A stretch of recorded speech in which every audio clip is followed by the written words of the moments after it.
Compassion and humanity. আল্লাহ রাসূল তার শত্রুদেরকে তখন ক্ষমা করেছেন যখন তারা তার পায়ের নিচে লুটিয়ে পড়েছিল, এবং তিনি ক্ষমা করে প্রমাণ করেছেন ইসলাম আমাদেরকে প্রতিশোধ নয়, ইসলাম শেখায় আল্লাহর জন্য একে অপরকে ক্ষমা করে দেওয়া, এটার নামে ইসলাম, ঠিক কিনা বলে? আল্লামা ইকবাল লিখেছেন, आओ दिलों को साफ करे, दिल से नफरत को दूर करे। আমি আবারও বলছি, আল্লামা ইকবাল লিখেছেন, आओ दिलों को साफ करे, दिल से नफरत को दूर करे, और माफी की रोशन से हर किसी की जिंदगी को हम रोशन करे। ওনার কথা হচ্ছে, আসো আজকে আমরা দেখতে পাই বিএনপি জামাতের মারামারি, আজকে আমরা দেখতে পাই বিএনপি এনসিপির মারামারি।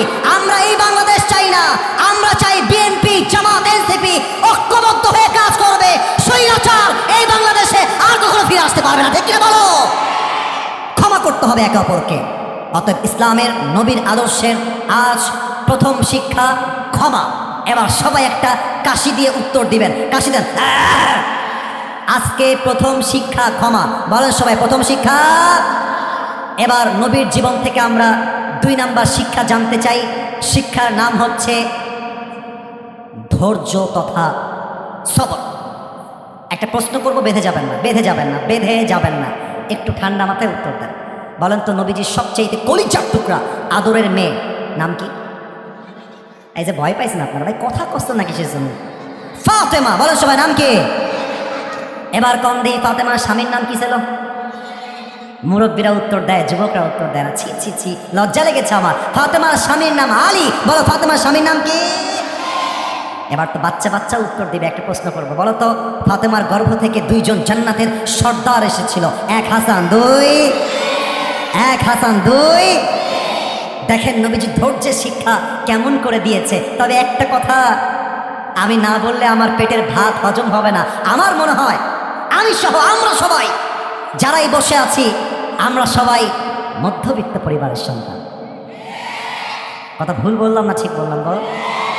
মাঝে মাঝে অনেকে লজ্জা পায়, আমার বাবা কৃষক বলতে লজ্জা পায়, আমার বাবা দোকানদারি করে বলতে লজ্জা পায়, আমার বাবা জমিতে কাজ করে বলতে লজ্জা পায়। আরে বেটা, তোমার বোঝা উচিত পৃথিবীর যত ইতিহাস তৈরি হয়েছে তার 80% বেশি ইতিহাস তৈরি করেছে মধ্যবিত্ত পরিবারের সন্তানেরা, ঠিক কিনা বলো? ফাতেমা এবং আলীর ঘরে 3 দিন যাবত কোনো চাল নাই, ডাল নাই, ভাত নাই, খাবার নাই। ফাতেমা ডাক দিয়ে বলছে, আলী কি করা যায়? হাসান এবং হোসাইন তো ক্ষুধার যন্ত্রণায় কাতরাতে আছে। এবার আলী ডাক দিয়ে বলছে, ফাতেমা আমার কাছে একটা বুদ্ধি আছে, যদি তুমি মানতে পারো তবে লাভ হতে পারে।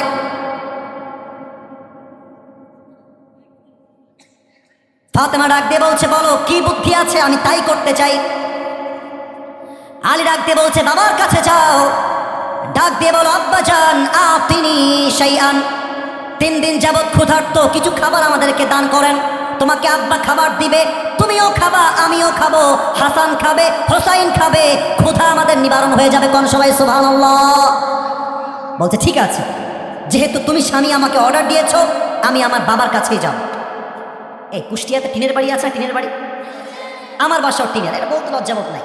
আমরা জন্ম নিয়েছি মাটির বাড়িতে, টিনের বাড়িতে, বলতে লজ্জা কিসের? আমার গ্রামের ছেলে বলতে আমাদের ন্যূনতম লজ্জাবোধ নেই, ঠিক না বলো? উই প্রাউড অফ ইট, আমরা গৌরব করি। তো নবীর বাসা ছিল মাটির বাসা, সুবহানাল্লাহ পড়বেন না? আর একটু জোরে সুবহানাল্লাহ পড়বেন না? আচ্ছা, এই মাটির বাসায় বারান্দা থাকে না? বারান্দা, কথা না করলে বুঝি ক্যামেরা, বারান্দা থাকে না ভাই? আমার মুরব্বী আব্বাজানরা এখানে বসে আছেন, মনে করেন এইটা হচ্ছে নবীজির মাটির বাসা, এক্সাম্পল, উদাহরণ দিচ্ছি, আর এইটা হচ্ছে বারান্দা। মায়েরা কান খাড়া করবেন, আমার মুরব্বী আব্বাজান আপনার পায়ে আমার হাত, কানটা খাড়া করা। ফাতেমা যখন নবীর বাসার গেটের জাস্ট কাছে আসছে, নবীজি বুঝে গেছে আমার কলিজার টুকরা ফাতেমা আমার বাসায় ফিরে এসেছে। সুবহানাল্লাহ পড়বেন না আপনারা? মাইকটা হটাচ্ছি, আমার কথা একটু বুঝবেন। ফাতেমা এসে গেটটা নক করেছে, ঠক ঠক। নবীজি দৌড় দিয়ে এসে আমার হাত দেখবেন, আমি অভিনয় করে নবীর ব্যবহার কত সুন্দর আমি দেখাতে চাই। গেটটা খুলে ফাতেমা ভেবেছে আমি দিব আগে সালাম, নবীজি গেটটা খুলে ফাতেমার আগে নবীজি নিজেই সালাম দিয়েছে। এখন গেটটা খুলে দিয়েছে, গেটটা খুলে দিয়ে হাতটা ধরে সুন্দর করে ফাতেমাকে বাসায় নিয়ে আসছে।